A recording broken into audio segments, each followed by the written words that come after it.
So, a Canadian school recently has come out astoundingly in defense of sex slavery. Inadvertently, of course, that's being a little bit hyperbolic, but... they did it on purpose, didn't they? Oh, it seemed... Well, passingly, perhaps. So, we've got this article from The Telegraph. School pulls event with former Islamic State sex slave over fears it would foster Islamophobia.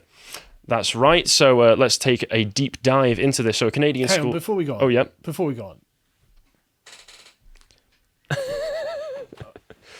I know that you were taken as a sex slave by a bunch of jihadis who profess the most pure version of Islam, who set up a state called the Islamic State. But, like, that's where they're at. But, it's like, no, why but? I mean, slavery is condoned in the Quran. That is the doctrine of what your right hand possesses, is what the Islamic doctrine of slavery is. And if one of the victims of that speaks about it, well, that might be anti-Islam. Well, I've made the comment before that the number one cause of Islamophobia is learning about Islam. Yes. So that seems to line up quite well there. And this Canadian school's like, well, I guess you just don't need to know about Islam then. Yeah, well, this would be mean. So, a Canadian school's been forced to apologise after a book event with Nadia Morad, a Nobel Prize winner and former Islamic State sex slave, was cancelled over fears it would foster Islamophobia. So I've looked into her a little bit. It's just wild. I know. We are living... It can't side with the victim of slavery because it might be anti-Muslim. Yes. God. Nadia Morad herself... progressive, Canada. It's so goddamn progressive. I know, but she seems to be originally from northern Iraq.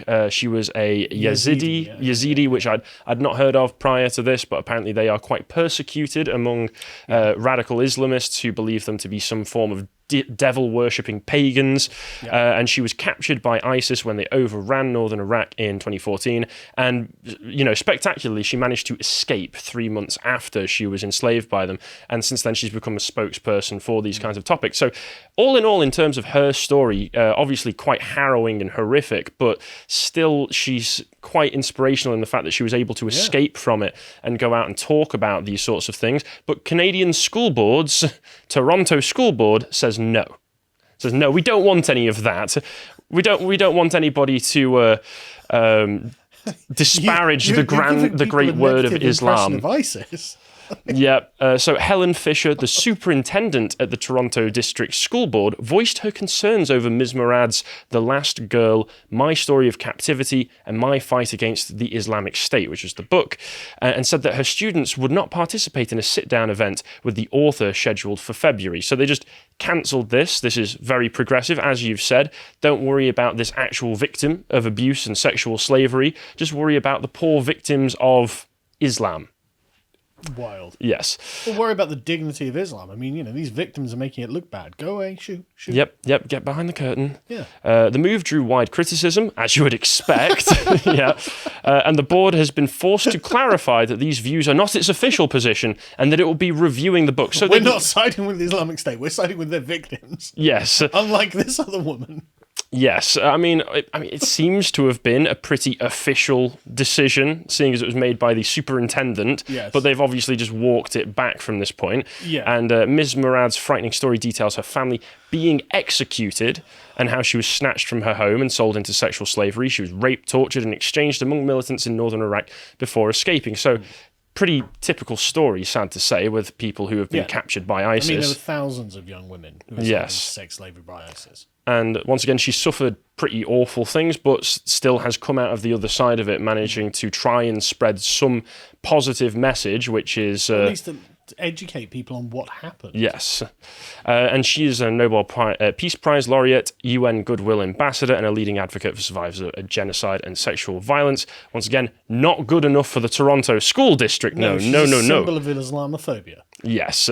And just once again, imagine escaping from a situation like that. You get to a country where you are a unlike so many, a legitimate refugee, I would assume. An actual refugee. Yes, one of those rarer than rare actual women refugees crossing over, and you decide you want to educate people and tell your story, and then they decide to protect the people who were abusing you in the first place. Look at you and go, why do you hate Muslims? Yes. Oh God.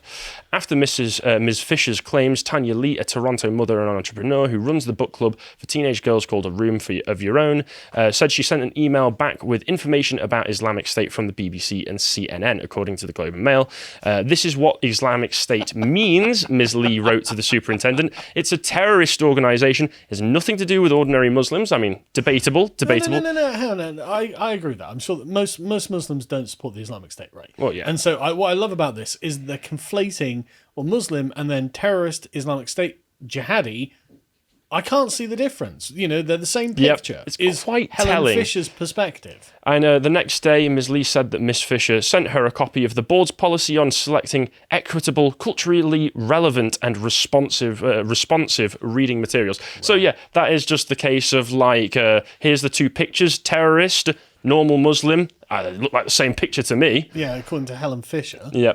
A spokesperson for the TDSB said that there appears to have been a misunderstanding as the Equity Department does not review and approve books for book clubs. Weird that they decided to poke their noses in, though. Yes, very strange. And it just goes on to make mention that the thousands of Yazidis were killed or enslaved when the Islamic State group overran northern Iraq in 2014. From what I'm aware, they took all of the men and executed them, and then took all of the women and put them into sex slavery, which is pretty awful and pretty typical of an organisation of ISIS, as horrific as that is. But it's not like spreading the word of what Islam can be is not an important thing, especially at schools, given that we've got loads of stories right here in the UK about issues with people encountering gangs of Islamic men.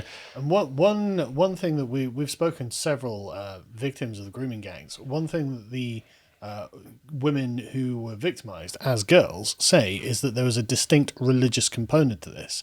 So it seems that one of the primary driving factors of the grooming gangs in the UK is religious extremism.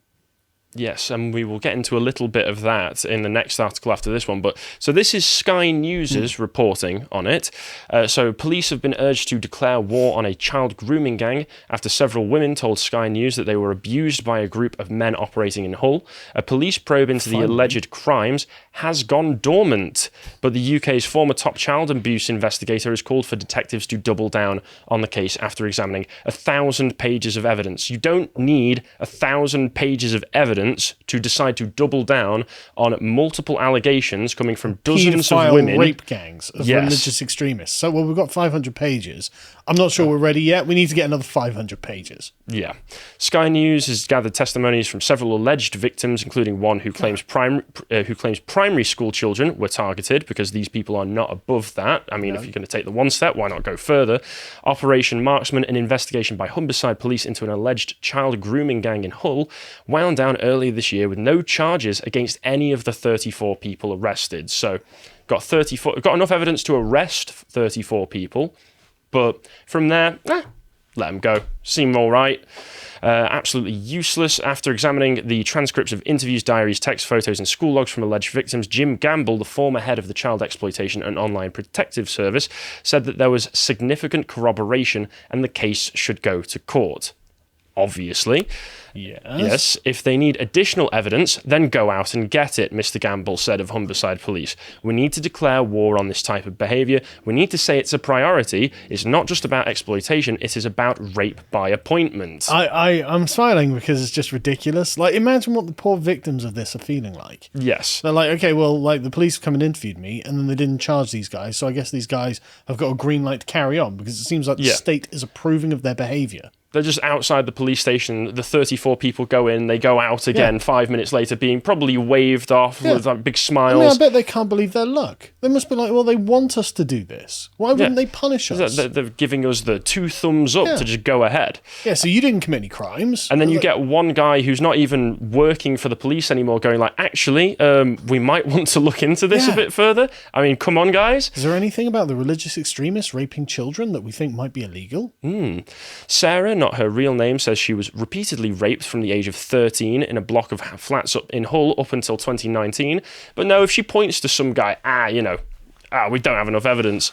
She told Sky News there was girls as young as primary school there in primary school uniform. I'll never forget that I saw a girl.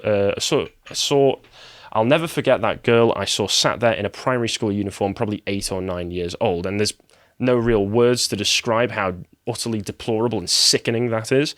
Detective Chief Inspector... Man, look at that quote. She was there with her sister, who was a little bit older, and I remember her screaming in that bedroom. Okay. Yeah, awful. Detective Chief Inspector Rebecca Dickinson told Sky News, "We haven't identified evidence that supports there is a wide-scale organised criminality grooming within the Humberside, particularly in the Hull area."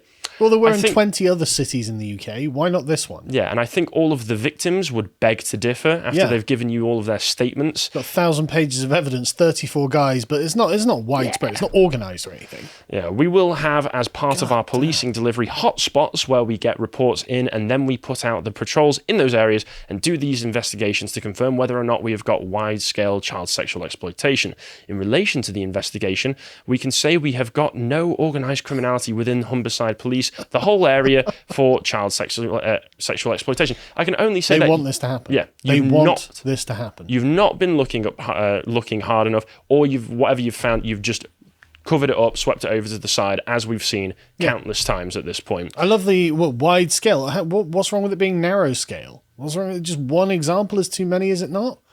Good God. But also notice something about this article. What's it not mentioning? Well, it hasn't mentioned any religious feelings. Well, of course it hasn't. And looking into this, a lot of the mainstream reporting has not made any mention of any potential religious affiliation between or connection between any of the perpetrators, or ethnic identity. Yeah. In fact, I had to go to, if we go over next, the Hull Daily Mail to find any reference to the ethnic origins of the people responsible. And what do all these Mohammeds have in common? Yes, well, there you go. Many young women bravely spoke to us about their ordeals at the hands of abusers they describe as being men of Asian and Middle Eastern backgrounds, including Turkish, Kurdish, and Bangladeshi. Really weird. What do those ethnic groups have in common? Why would they be working together in order to rape children? God only knows. Yeah. All but one of the victims we spoke to were under 16 at the time and targeted a school, a children's home, and even a medical setting. One victim describes being tied to a radiator while wearing a school uniform before being raped by a man in his 60s. Once again, all of this, not something that is pleasant to talk about, and also, sadly, not something that is unique to Hull happening in this particular situation. It's happened a lot. And witnesses said that another girl was raped by 8 men while unconscious. So pretty disgusting. And if you just scroll down a little bit on this article, John, you can see that they actually got some of the text messages that you can see here. And in reference, here we go. You can see the sort of thing that you're talking about, not necessarily religious motivation, but lots of men whose sex... Racial motivation. Yes, that's a good point. That's another aspect. Yes, they want to F... racists. Yes, they want to F a white whore, is what was said in one of those text messages. So they're spelling it out to you. They're saying exactly why they're doing it. We know that they're doing it, but the police seemingly don't want any part of it, especially when they're targeting... Threatening to kill the girl as well if she doesn't do it. Yeah. Going straight after primary school children and young girls, absolutely disgusting. But according to Canada and other schools around the country and the police forces around the country, doesn't really matter. What do our schools instead have to worry about? Well, we need to segregate people based on vaccination status. Of course. So £34,000 a year Kent private school that makes children wear yellow badges if they are exempt from wearing masks.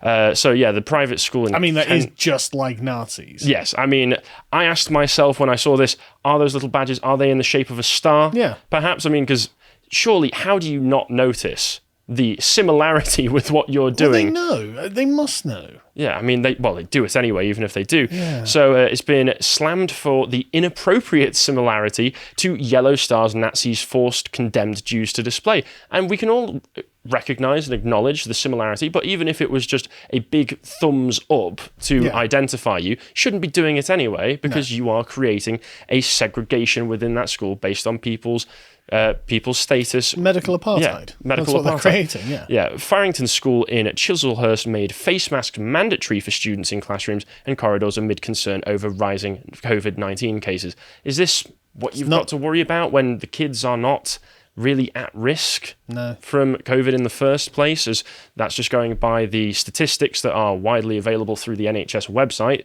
This isn't government mandated either. Schools don't have to do this. Especially not private school. No, absolutely not. So in a letter to parents explaining the decision, Headmaster David Jackson said exempt pupils should wear a yellow badge and other students should wear a face covering until further notice. The school was widely criticised for its policy, but co-founder of parent campaign group Us For Them, Molly Kingsley, said that it was not an isolated case. Asking children to wear some form of exemption marker has been quite common in schools, and unbelievably, this specific example of asking them to wear a yellow badge is not an isolation. So a load of them have just looked at German 1930s tactics and gone, you know what? We want a little bit of that. Thank you very much. She said the historic connotations of yellow badges should not need explaining. Yes, absolutely. I mean, if you went to school, you shouldn't need that explained. Yes, and said that it was deeply inappropriate to ask face mask exempt children to wear them. So I'm just thinking this is just teaching kids to be afraid of one another. Yep. And school in the first place is quite unusual a scenario to be in when you get out of school and you realise what being an adult's like. It's like, okay, school is a kind of weird. It's probably the only place most people will actively face violence in their own lives. I think statistics have shown true, that. Yeah. And you're basically just giving kids another reason to be afraid of one another and also to like bully one another. Yeah, it's terrible. Kids will glob onto anything to bully. Any distinction can be used as a vector of bullying. Yeah.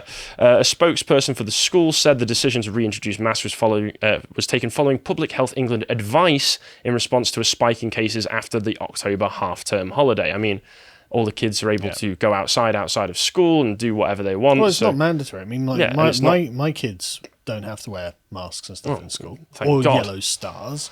Yeah, and throughout the pandemic, all of our actions have been aimed at keeping the whole school community safe. By persecuting a minority. Yes. Says Fuhrer Goebbels. Oh, God. The spokesperson added the rationale for introducing a badge for mask-exempt pupils is so they're not repeatedly challenged about not wearing a mask.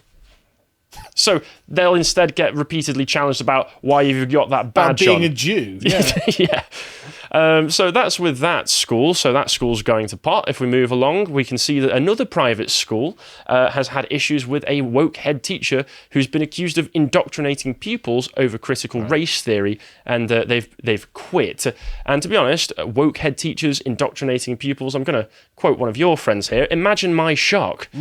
Yes. So on one hand, we've got literally gangs of Muslim men who are running sex slavery rings with children. And on the other hand, we've got woke lunatics indoctrinating children to hate themselves because of their race. Yes, and those same woke lunatics presumably saying, don't pay any attention to the persecution being done by Islamic people. One cares. Yes.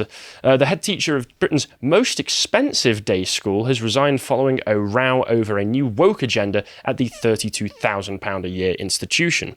Robin Appleby last week told trustees at the American school in London that she'll be quitting as head of school from January, less than 5 years after she was appointed. So, great run there. Her resignation came after a group of parents wrote a 12-page letter complaining that their children were being indoctrinated in the controversial and divisive ideology of critical race theory. And you're the perfect person to ask about anything to do with critical race theory. Well, there. So it's very controversial and divisive. Yes. And indoctrination is definitely the right word. They said that every subject from art to literature to history is now being taught through a prism of race or gender. So it's not just critical race theory. They're getting some lovely... Well, intersectionality is born out of critical race theory, so you can't really separate one from the other. That is true. But I imagine with the gender stuff, they're also incorporating, I mean, it all falls under the intersectionality, the queer theory stuff as well. But calling it critical race theory is effectively correct because the same prism, just different subject. So you're talking about race, or you're talking about gender, or you're talking about sexuality, or you're talking about Yeah, I suppose that's fair. I mean, it's all the same thing. Christopher Rufo has done a good job of sort of like connecting them all under the banner of critical race theory. And I think what you're saying there is that he's correct in doing so, which I agree with. Absolutely. They're revolving around the ideas of white and male privilege.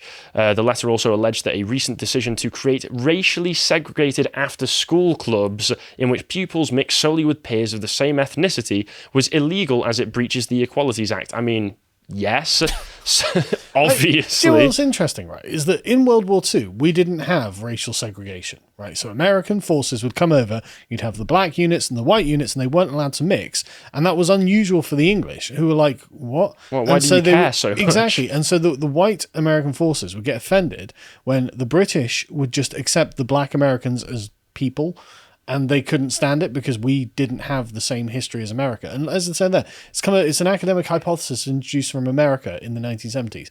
Well, it wasn't introduced in America. It was first like gestated and born in America. But the point is, it's based on an American framework that just doesn't apply here. So there would be no rationale for doing it anyway, unless you were trying to create racial division and segregation. It is we didn't have segregation. They're bringing it here, where it didn't exist before. Yes, it is a strange foreign cultural export that we should just do away with. It's a deeply racist foreign cultural export. Yes, but also, so we've got, as you said, on the one hand, it seems that we've got all of these Islamic grooming gangs doing their thing. On the other hand, we've got a school segregating people based on vaccination status. And then on a third hand, we have a school just racially segregating people. So the other school's doing some newfangled segregation. These guys are going old school with what they're doing. Although presented as a resignation, sources last night said the head's departure was forced by the Board of Trustees after a furious revolt by parents. Good. Yep. One parent celebrated her departure but claimed that several teachers remain who appear resolute in their determination to continue to indoctrinate our children into this racist and toxic ideology. Yep. I agree. Fire every single one of them. Charge them with something. They're literally teaching racism. The very core principle of critical race theory is racial consciousness, which means politicization on the basis of race, which means discrimination based on race between one group against another group. It is the very heart, the beating heart of racism is what critical race theory is. Those teachers should be fired and charged with something. Inciting racial hatred would be a good start. And as part of their activist praxis, these teachers are not just teaching the kids, they're also, of course, getting the kids to bring it home to them and trying to indoctrinate the parents as well, because the parents were instructed in how to raise anti-racist children and recognize their own implicit bias. You want little Timmy and little Marvin to be best friends? No, no, no, no. They're different races, you see. Yeah, they can't be friends. Yeah. Are you not an anti-racist, sir? Yeah, exactly. Exactly. Teachers also launched an affinity group for 13 and 14-year-olds who are questioning their gender expression, gender identity, and or sexuality, or thought they might belong to the LGBTQI plus spectrum. You need to take a deep breath after that one. What does this have to do with race, though? Absolutely nothing, apart from the fact it's all intersectional, and so it's all part of the same cancer. Yep. Staff began signing off emails by citing their preferred pronoun to indicate whether they wish to be called he, she, or they. Every teacher should be banned from using Twitter. Every single one. I actually agree with that, because you always see that through Twitter and through all of their TikToks and social media, they always end up putting all of their political stuff out there, and then they always find some way of accidentally leaking that information to their kids. Oh no, wouldn't it be a shame if all of my children, because they always talk about them like they're their children, not the parents' children. Wouldn't it be a shame if all of my children got indoctrinated by my social media presence? But they get this from Twitter and TikTok, like you say. They should be banned from it. Yeah. So to conclude there, police, you should actually look into the allegations that are being put forward and pull your finger out, for God's sake. And schools like this, just fire all of these intersectional nut jobs. If you enjoyed that segment from the podcast, The Lotus Eaters, you can go to lotuseaters.com and sign up to get access to all the premium content we have on the site. Yeah, we've got absolutely loads of it, because we've been doing this for over a year now, so we've got a massive library of content that we're really, really proud of. We've got loads of premium articles, which we have written by our in-house writers and external writers, such as this one by Hugo, which is talking about the great narrative of the World Economic Forum and how it's falling apart. The cracks are becoming visible. And we also have, for silver tier members and above, an audio track read by Jonathan Crow, who's a very, very good speaker.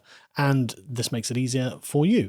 We also have our regular series, such as Contemplations, like this one, where I debate Josh about whether free will's an illusion or not. I am very firmly on the free will exists side of things, and Josh is wrong, but you can find out why if you go and sign up. We also have the epochs that Bo and I do, which is fantastic. At the moment, we're halfway through, or 2/3 of the way through the series on Belisarius. Do you know who Belisarius is, Callum? Got to reconquered Rome. Yes, he did. He did, and We lost it. It's honestly a genuine tragedy, and it's a really sad tale. And we're just at the apex of his conquests at the moment. But next week, we'll get to enjoy the tragedy of it. It's really sad. But we also do loads of other stuff, like interviews that we did one recently with Philip Tanzer, who's a men's rights activist and conservative activist. And in this second one, we end up talking about the sort of metaphysics of masculinity. What is it you're trying to uphold by being a man? And I think it's important. Lots there to learn. And he's a very interesting thinker anyway. We also have the book club, which is fantastic. We're about to record another one now, but this last one we did was Niccolo Machiavelli's The Prince. So if you want to get the most out of these books, you can join us there, because we've done a lot of work studying these. And we also do premium podcasts covering sensitive subjects, such as what happened to the January the 6th rioters.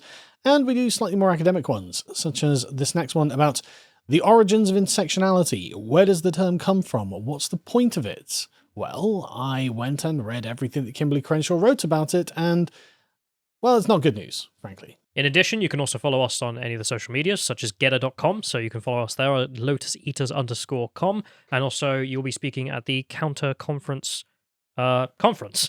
Yes. The Counter Conference at the London O2 on December the 8th. Yes. I'm going to be speaking on a panel with Jason Miller, Lawrence Fox, and a few others.